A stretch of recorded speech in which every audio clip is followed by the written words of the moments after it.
And Al Bertoni is representing planning and zoning. how you spell his last name? F-R-A-T-O-N-I. Okay. It's at the bottom corner. Okay. Bottom left corner. Oh yeah, I see. And DPWC. Sam's the council. Right, but they're The other two members said they would not be joining. which, Mike's Mike's somewhere south. yeah, And and Christine Christine. said she would not be doing. She sent me an Okay. email. So let's see.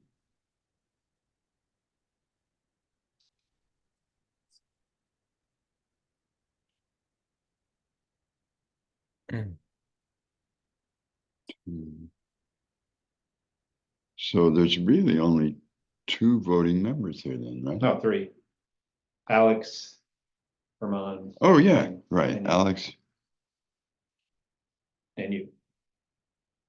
Oh, I didn't write you down. Sorry. Well, that's great.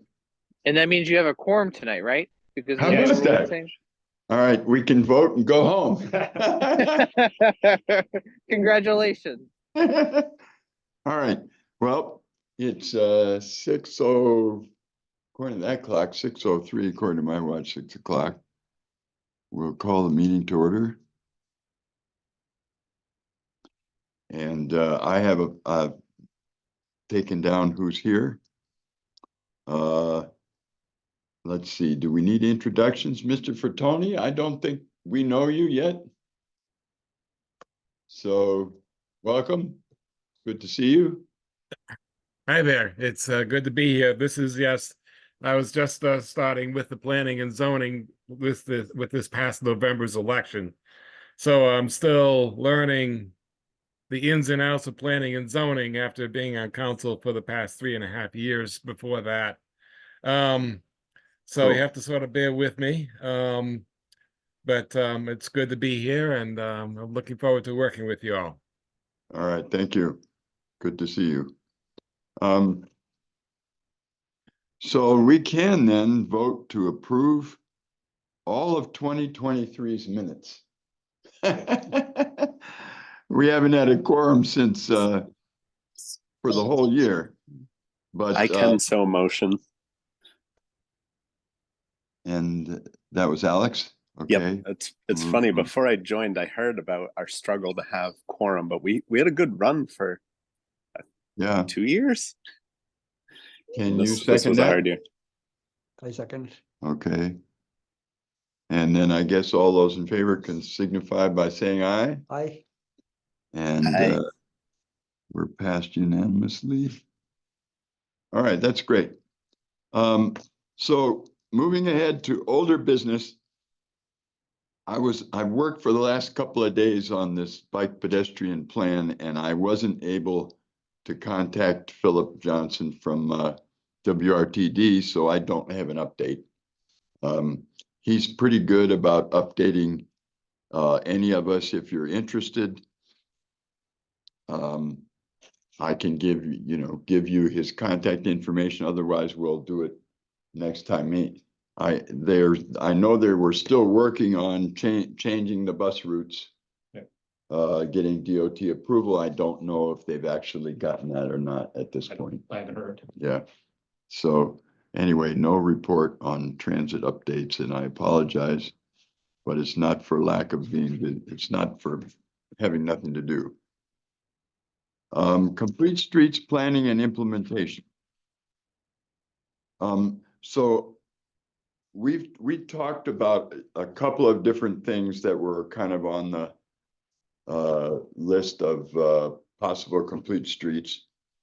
And 2 of them were in the downtown area. One was closing off Dog Lane between 195 and Royce Circle. And the other was reverse angle parking on Wilbercross Way. And so we set up a meeting with the Downtown Partnerships, one of their committees that looks at that, which in later this month. And so in the meantime, Derek in the engineering department had a couple of his interns actually sketch out on a plan what reverse angle parking might look like on Wilbur Crossway. And for those of you who haven't seen it, I don't know that I'm going to be able to get you to see this on the screen. And Derek's not here, so he can't share it on his screen. But anyway, I just thought I'd note that we do have these plans, and we're going to just kind of start the discussions with this committee. I have already heard that from Cynthia Van Zelm that they're not real happy about the idea of closing Dog Lane to traffic all the time. I mean, that end of Dog Lane. And I don't know that they've ever looked at reverse angle parking, but I kind of got the feeling they weren't enthusiastic. So anyway, we're going to talk about it. I think our concern is the loss of space, that there'll be Yeah. some parking spots lost. I think that's possible. Anyway, for full disclosure, I went out and took pictures of reverse angle parking in New Britain. And I shared that at a previous meeting. And there's also reverse angle parking in West Hartford and in Norwalk, and one other place I don't remember. So I went to West Hartford to take pictures of the reverse angle parking, and guess what? They took it out. And so when I talked to the somebody who knew about Norwalk, and they took theirs out too.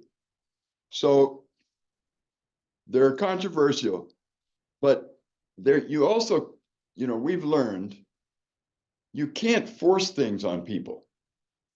If this is going to be successful, it has to be talked about. It has to be, well, what about this? What about that? And looked at very carefully. How would it be signed? How would it be messaged, and so on?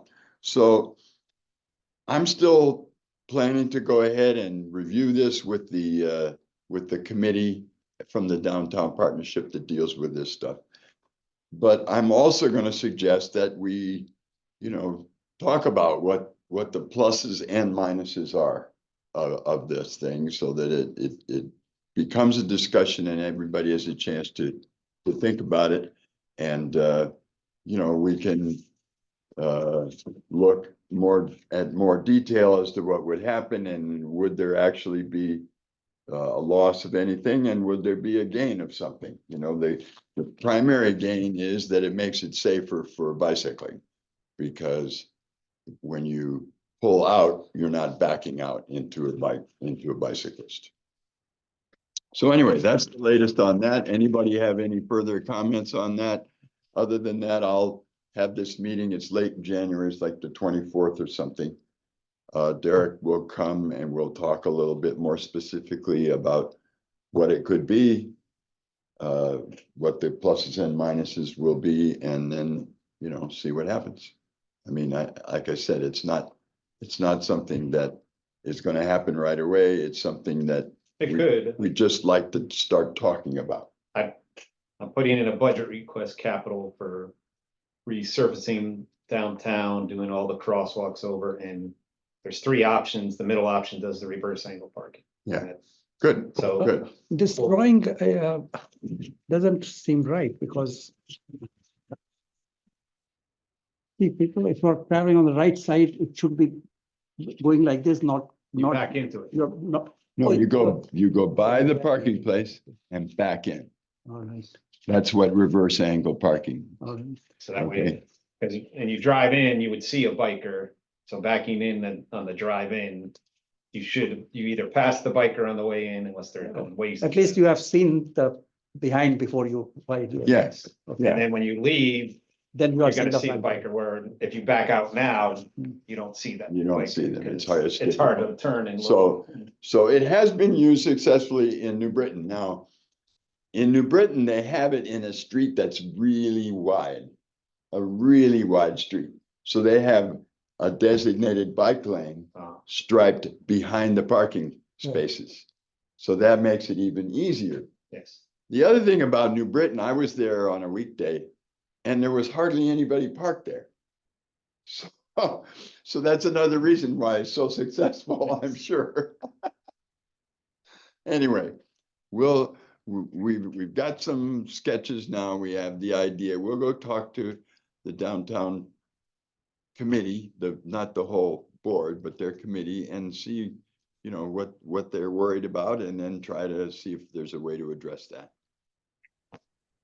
I appreciate that a lot. I like your style. Well, if it was easy, it'd already be done, right? Right. All right, then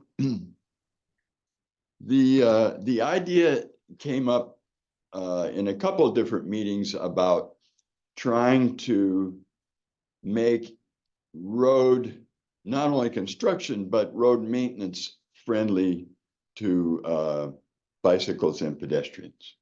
We talked a little bit about that.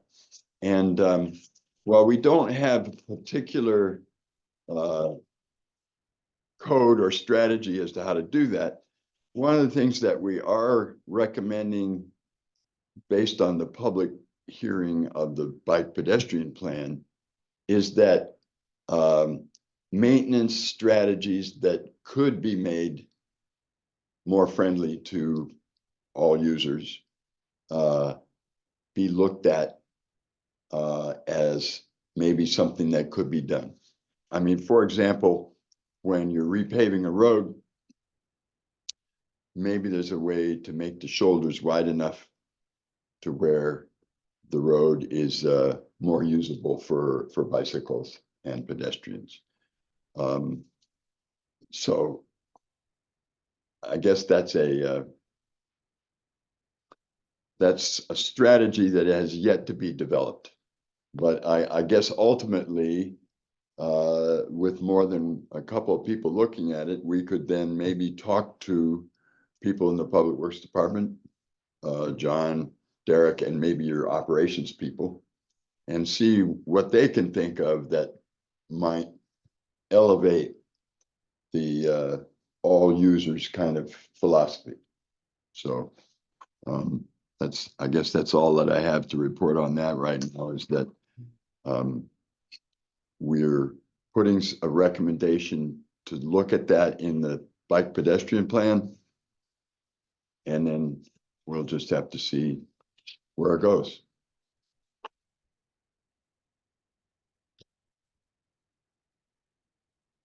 All right, then we're supposed to approve the 2024 meeting schedule, which at this point is the second Wednesday of each quarter. I don't remember why it got switched to Wednesdays, but it's okay with me.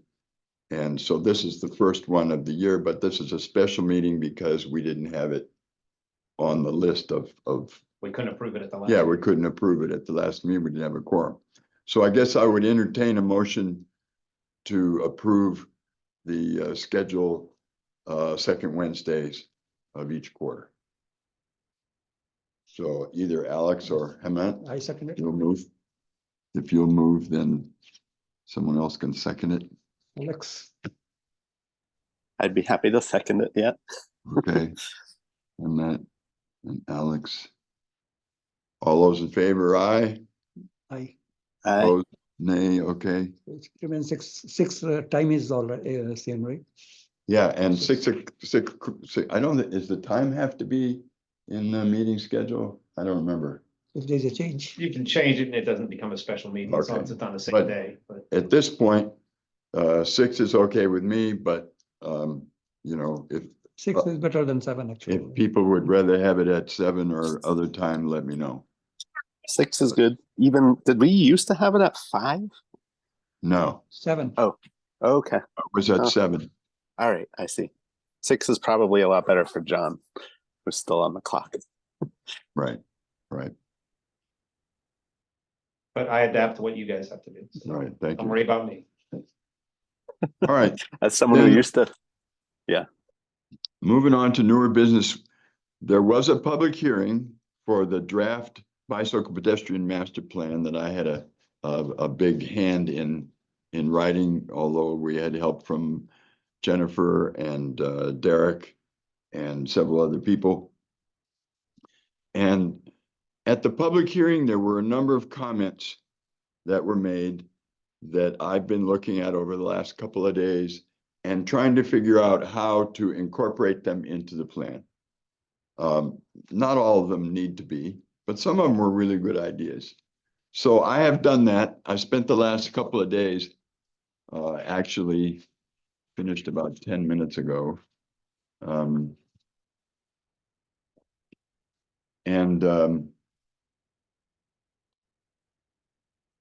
I think what I could do right now is just kind of summarize the comments and whether that's something we're trying to put in the plan or not. And then I have written a memo to Derek, Jennifer, and Michael in the planning office to tell them, here's what I would recommend based on the public hearing. Here's what I would recommend be added to the plan. That being said, it might make these additions might make the plan a little better, but it doesn't really change the plan. You know, a plan is something that you put forth with the information that you have, and then some of it gets implemented, some of it doesn't, and then you have to correct things based on how conditions change. So I'm not really worried if we don't get all these changes in, because a plan is a living document, if you will, that is subject to changing. But anyway, as far as the comments that we received, one of the comments was there's not much in the way of complete streets in the plan. So I've added a few sections in recommendation part and the planning part that talks a little bit about what we've already looked at in this committee, and that a little more formal complete street, actually a complete street plan or listing could be useful to the town, because in my experience when talking to other towns, the DOT does pay attention to towns' plans that list sections that want to be complete streets eventually, so that they don't do things to the street that'll make it impossible to make it a complete street. So I think that we can incorporate that. Then the next comment we got both in writing and orally was that bike lanes are needed, at least not only in the one that we've been talking about from the top of the hill down to Four Corners, but either bike lanes or bigger shoulders are needed between Mansfield Center and the Eastbrook Mall area. We got several comments about that. And so I put that project in. It's subject to review, but we did have a way of putting things in the plan and highlighting them, saying that they came in from the public review of the plan. So that would be a way to separate that. But I guess the point is, there's a lot of people that use that between Bassett Bridge Road and the basically Big Y Plaza or Eastbrook Mall. There's a lot of bike traffic in that area, and it's really quite dangerous. Yeah, there's very fast traffic, a lot of traffic, and not much in terms of shoulders. So we added that into one of the plan recommendations as a long-term recommendation. Or that's my recommendation. We added. It hasn't been added yet. It has to be a group decision. All right, next comment. The plan and the town's bike route system targets only seasoned recreational bicyclists and doesn't talk about commuters and less experienced cyclists. So after discussing that, you know, our bike route system has two types of routes: green routes, which are the easier ones, wider shoulders, slower traffic, and yellow routes, which are faster roads and maybe not as big shoulders. And in order to do the suggestion was made, there should be a higher grade, a more definitive gradation between roads. You know, you could have 4 grades instead of 2. And anyway, basically what my discussion in that says that in order to do that, you need a fairly detailed network analysis of your existing bike routes. And that's probably a little beyond what our current staffing can do. It would probably require a consultant to do that. And so what I'm suggesting that we add to the plan is that, you know, we do a limited network analysis over the next period of time and see if we come up with any ideas that might point towards a more sophisticated gradation of bike routes. All right. Then an interesting comment was that the enforcement actions that are recommended in the plan having to do with, you know, bikes and trails and so on, that they're totally unrealistic because the police are never going to get to it. Probably very true. As I pointed out in the discussion, this may actually be true. But in the meantime, I thought, well, the thing to do then is to prioritize the enforcement actions while we study, because the plan calls for a study of accidents and data and trying to come up with a strategy for enforcement. But in the meantime, what I'm recommending is they concentrate in the enforcement on vehicle speeds, because one or two or three of the comments at the public hearing was the biggest deterrent to bicycling is fast traffic, or if not the biggest, one of the biggest deterrents to bicycling is fast traffic. So that's how I've kind of gotten around that, to say, all right, for now, the plan's going to recommend that they do the study and they look seriously at vehicle speeds. And then after that, we'll look at some of the other things. But anyway. All right, next. There's only a few more. Bear with me. Oh, here's a good one. E-bikes and e-scooters are not mentioned in the plan at all. Well, the way I look at it is that an e-bike is a bike. So whatever we plan for bikes, it goes for e-bikes too. And we don't have to worry about e-bikes because It's a bike. they're controlled by the same laws and regulations and plans that we make. E-scooters, on the other hand, are kind of a whole new ballgame. So we've looked at the state statutes for e-bikes to see if we could find any reference to e-scooters in them. We haven't yet. So what I'm suggesting here is that for e-scooters, we look at, the plan recommends, we find out what e-scooters are in the eyes of the state statutes. And if there isn't anything, we either sponsor, you know, get our representatives to sponsor an act that will tell us what e-scooters are, or we write our own local ordinance about what they can do on roads. Because on sidewalks, we can regulate them the same as we do bicycles. So the recommendation is add e-scooters to the sidewalk ordinance. Because the sidewalk ordinance says that you have to operate slowly, there's a maximum speed, and you have to yield to pedestrians. And so there's no reason why an e-bike shouldn't, it's not e-bike, e-bikes already have to do that. There's no reason why an e-scooter shouldn't have to do the same thing. So that's the recommendation with regards to e-bikes and e-scooters. All right. Then a comment that the plan should be coordinated with the recreation master plan that's currently being prepared. Agree 100%. We'll share our plan with them ASAP. The comment was that the maintenance of town trails is too low on the overall priority of town activities. And it's made worse because trail maintenance volunteers are not allowed to use power equipment.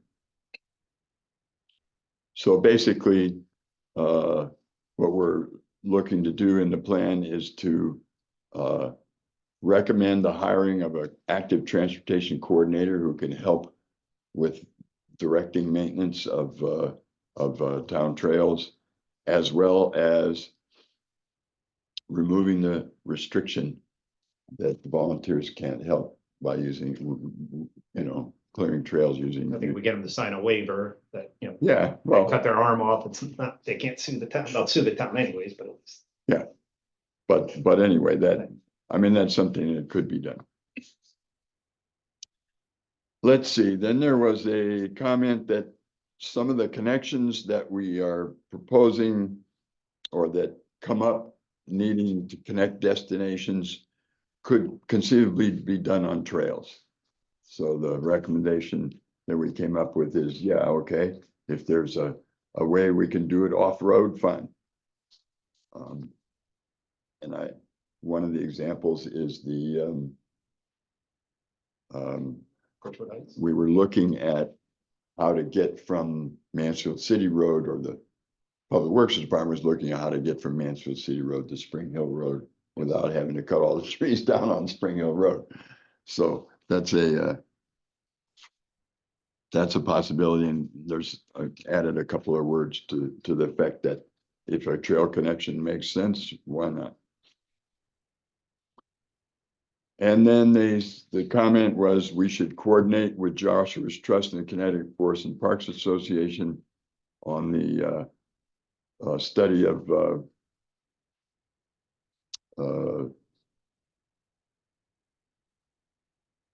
policy for use of mountain bikes on trails. And we agree with that. That will be added. Then there was a comment that a more direct connection from the new developments on north of Four Corners to Discovery Drive or the Mansfield Professional Park should be looked at. I think we've said something to the effect that, yeah, well, if it's not a problem for wetlands and floodplain, things like that, and the land is available, sure, why not? But it has already, you know, there is already a connecting path along or planned along 195, so maybe a little late for that one. All right. Comment from the council about the pathways in Mansfield Center. My understanding is they're going to be paved one of these years. Yeah. So there's really no Funding for it. no action needed on that. And the final one was the town should coordinate with UConn regarding biking and walking routes that lead in and out of the campus so that the routes match, you know, their high frequency uses match the towns, and we said yes, why not? I mean, that makes sense. All right, so that's kind of where we are. As I said, I'm sending the proposed changes to planning department, the engineering department. I'm not quite done. I finished them and I have to review. And then hopefully they'll be able to edit them, show what they could be in the plan, and then the plan can go back to the council for their action.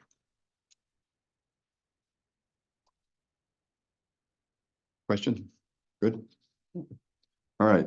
Next on the agenda is current and planned transportation projects, what the town is up to. Yeah, so we have a contractor hired for the Maple Road Complete Street, which takes us the length of Maple Road all the way down to Clover Mill. Reconstructing the road and putting in a multi-use trail, so that would make it a complete street.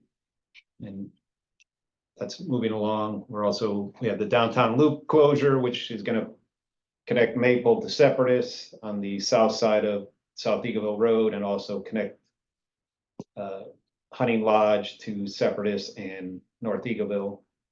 And we also, the culvert on, really isn't transportation, but the culvert on Hunting Lodge Road has been put out the bid, the contractor selected, so they should be working on that this spring and summer. So that road will no longer be blocked, and then hopefully it'll be a multi-use trail with this downtown loop closure right following after it. We're also working on the Community Challenge Grant Project, which is right out here on 275. There's gonna be raised medians down the middle of 275. The road's gonna get narrow. There'll be a multi-use trail on the south side from the Yukon property all the way to Maple. There's gonna be RFBs at the mid-block crossings. I've asked to put a third RRFB in the middle of the road because I've noticed with these ones the state put in on 195. The drivers really don't see them because they're on the far edges of the road. So if you put those on the edges of the road and one in the middle, I think they'll work a lot better because they're hit and miss, no pun intended there, with the crossing the roads here. What is FRB? The rapid rectangular flashing beacon, it's You push the button and the lights a go little like that. rectangular flashing light. You've probably seen it down by the bank. That's been there for many years. But now there's 3 on Stores Road up here, one right out. If you walk right out this door down the end of the hall, you can go across the Price Chopper, you'll see them. It's like, It's like a slow. most people don't understand what they are. I'm writing on it. I think my article in the next newsletter is about RFPs, but you hit it as pedestrian instead of at an intersection, you get the countdown and it tells you to walk and everybody gets a red light. This is in the mid block. It's a flashing yellow. So if people are paying attention, which is a big key, they're supposed to slow down, stop for you. Like, they're supposed to do it anyways without the RFB. But Yeah, it's added. Yeah, it's a little added. they make a better one. It's called a Hawk, which puts the light in the middle of the road and it uses 2 red lights. It's very confusing. There's one in East Granby I drive through every once in a while because my daughter lives in Granby, but I've never seen anybody activate it, so I haven't seen how people react to it. Yeah, we've got one on the Cape on Route 6. Yeah, they're all over I've it. never seen. You know, I go by there all the time, never seen anybody ever stop the traffic.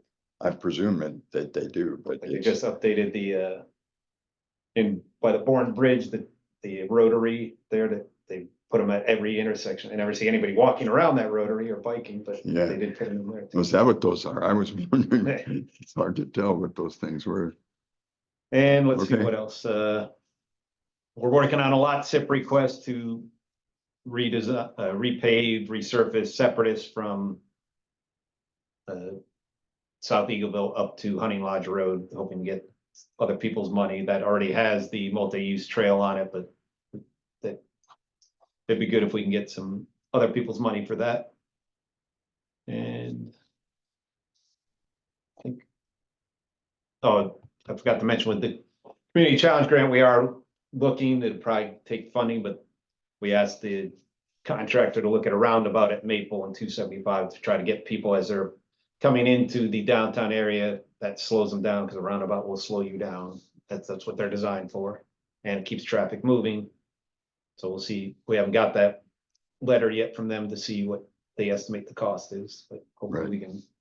Right. The state's pushing for roundabouts. I love roundabouts. I know Lon wanted to do one many years ago at 195 and 275 when we were doing downtown, so. Right, we made sure we had the right of way to do that. Is there enough room there to make? Yeah, Yeah. we made enough right of way purchasing when we were doing that so that you could put a roundabout right out here. But, you know, it didn't happen. At that time, we would have had to stop the whole project to get the roundabout Yeah. looked at and decided, and that, you know, at that point, the project needed to go forward. We didn't. We have another one to put down at Four Corners, 2 roundabouts there. I'm working with CROG to try to get, they have a contract where they can have somebody look at it and see if it's feasible or not. Right. I think it's very feasible. Everything's Four one corners. lane coming in. It only spreads out to 5 lanes because of the light, but when you drive in on 195 from either direction, you're in a 1-lane road, so you could hit a 1-lane roundabout. That's right, yeah, you have to only go one way. Yeah, but Right. it's better, like, this morning I was sitting at a light, nobody came the other way, and it was like a minute. It's like And also traffic. sometimes in the cycle of the red and green, the left green is Oh, skipped Yeah, sometimes. it does. So If if, you don't get and even there, if, no, there's no traffic, but if you don't get there before a certain time, it's gonna skip Yeah. over you. I mean, Yeah. They are working better on better traffic lights now that they use cameras and they work better, but Right. but if we could eliminate traffic lights, we'd eliminate a lot of accidents and get people moving, and greenhouse gases would not be going up in the air while we're parked, waiting for the light to change. Right. And I apologize to interrupt. My daughter's concert is at the middle school and it starts at 7, so I'm gonna have to sign off, but I appreciate that I won't be taking away the quorum. And I appreciate all the updates and the work that everybody's doing on all this. I look forward to still remaining involved. Thank you. thanks, Sam. Thanks, everybody. And that's it. Okay. Um, active transportation updates. So, there is something going on at UConn where they're trying to use their active transportation plan. They had a consultant who did a plan and it came up with a whole bunch of things they can do. And, I got a copy of a memo from someone in the construction department who was explaining some of the things that they were going to do in UConn, or trying to prioritize some of the things. And so that kind of fits in with this idea of we need to coordinate with them on our routes versus their routes so that the bicycle travel. I mean, for example, I think it's Boulder, where the town found out what the main route was going to be in the campus at the Colorado State or whatever it is. And so then they made sure that their Matched up. bike routes matched up. So it's just something we should sort of keep our eyes on. What I will do is I'll send that memo around.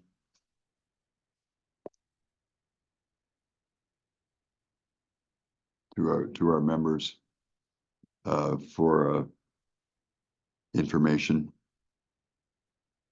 And then I'm pretty good coordination and communication with Corey Clark, who chairs the UConn Bicycle Working Group.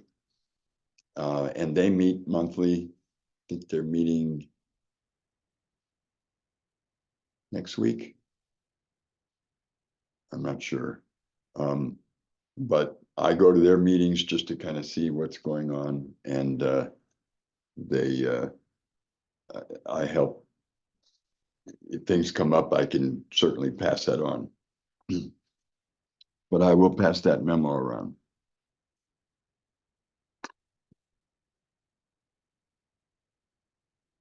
And then item D, I think was successful. I was at the council meeting Monday night where they voted to go ahead and change the structure of the committee so that the council and PZC reps are no longer voting.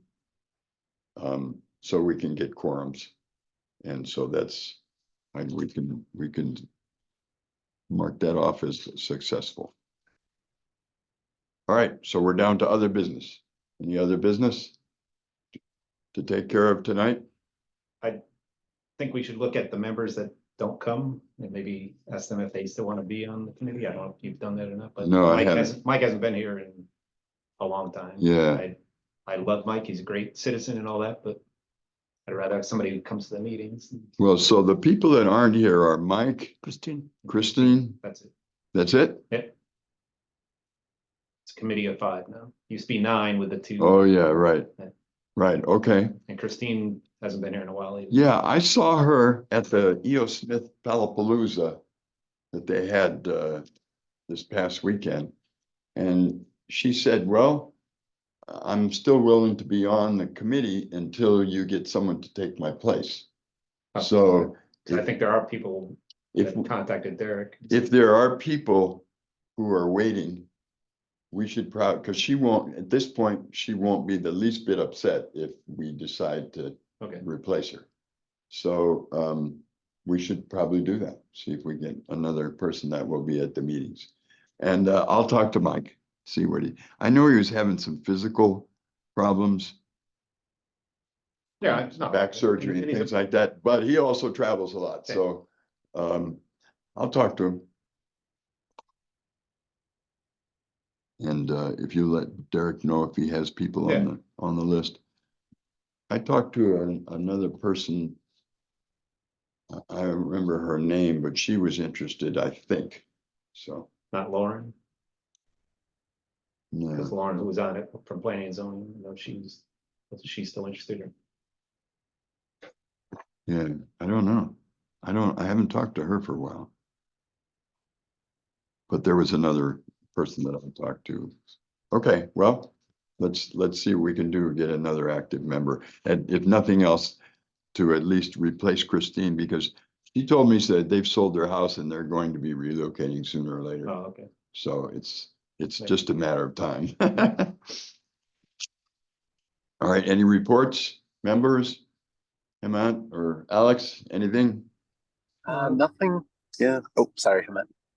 No, I'm just seeing, I think there's a typo here, this, on the third item, it's date October 23. I don't think it was October 23. It was October 13, it should be 13, I think. I think you're right too. I can't remember. The October meeting. Oh, yeah, that looks a little late. That must be a typo. Well, Yeah, I think it's a typo, it's Yeah. 13, instead of 13, somebody typed it. yeah, it was October 12th. That's what the minutes say. Yeah, it was the 12th.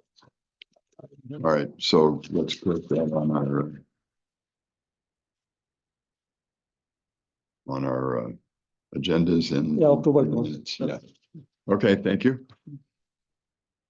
All right, so the next meeting then is the second April 10th, Wednesday, which will be 4/10. 4/10. Okay, Oh. February is 29th, so we are getting the same Leap date as year. 10th of January and 10th of April. oh, yeah, right. How about that? So it happens probably every 4 years. Then we get July 10th too. All right, if there's no other business, then we can adjourn at 6:45 or thereabouts. I would motion to adjourn. Thank you. You want to second that, Hemant? Yeah, I second. Yeah. Okay. Thank you for your time. Thank Thank you you. all. Sorry, I'll probably be in person next time, I promise.